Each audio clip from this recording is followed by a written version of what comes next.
การนำแขวงจำปาสักได้ลงเคลื่อนไหวพบปะโอ้ล้มให้กำลังใจนักกีฬา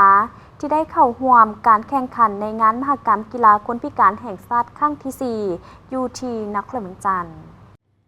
ในวันที่ 10 ธันวาคม 2025 การนำแขวงจำปาสักนำโดยท่านอรุณไซสุนราชเลขาคณะบริหารงานพรรคแขวงจำปาสักพร้อมด้วยคณะการนำแขวงได้เคลื่อนไหวพบปะโอ้ล้มสุขยูและให้กำลังใจนักกีฬาที่เข้าร่วมแข่งขันในงานกีฬาคนพิการแห่งชาติครั้งที่ 4 ที่นครหลวงจันทร์การโอ้ล้มครั้งนี้จัดขึ้นอยู่บริเวณเดินบ้านพักซีเกมมหาวิทยาลัยแห่งชาติโอกาสนี้ปริญญาเอกภูวงศ์อภัยหัวหน้าแผนกศึกษาธิการและกีฬาแขวงจำปาสักรายงานว่า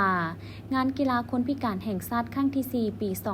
2025 ที่นครหลวงจันทร์ได้รับเกียรติเป็นเจ้าภาพจัดขึ้นในระหว่างวันที่ 13-19 ธันวาคม 2025 นี้จะมีการแข่งขันทั้งหมด 172 รายการใน9ประเภทกีฬาคือกีฬายกน้ำหนักลอยน้ำแล่นล้านโกนบานบ้วงล้อเรือนบานเตะ5 คนพิการตาบอดเซียดอกปีกไก่และกีฬาฟันดาบสำหรับแขวงจำปาสักได้ส่งนักกีฬาเข้าร่วมแข่งขันทั้งหมด 38 รายการใน5ประเภทคือกีฬาแล่นล้านยกน้ำหนักลอยน้ำบอดเซียและกีฬาบ้านบ่วงล้อเรือนแผนคาดคะเนจะสู่สนให้ได้10 เหรียญคำ6 เหรียญเงินและ4 เหรียญทองให้ได้อยู่ในอันดับที่ 7 ในทั่วประเทศท่านอรุณไซสุนราชก็มีคำเห็นโอ้ล้มก่อนอื่นได้ยกให้เห็นความหมายความสำคัญของเวียกงานกีฬา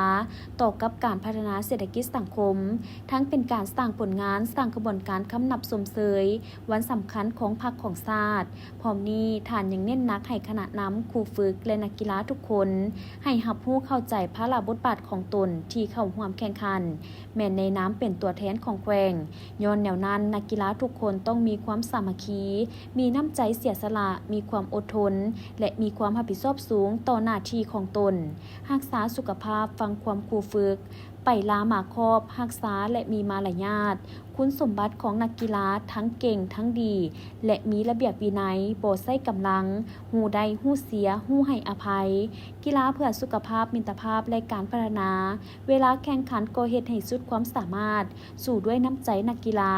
กีฬาเพื่อสุขภาพเพื่อมิตรภาพและการพัฒนาบุกปืนสู่สนญาติให้ได้ชัยชนะเลิศมาให้พ่อแม่พี่น้องชาวแขวงจำปาสักในตอนท้ายการนำแขวงจำปาสักยังได้มอบเงิน20 ล้านกีบประกอบส่วนหับไซการเคลื่อนไหวเวียกงานกีฬาดังกล่าวพร้อมทั้งมอบมีและเครื่องดื่มน้ำดื่มให้นักกีฬาแต่ละประเภทตื่มอีก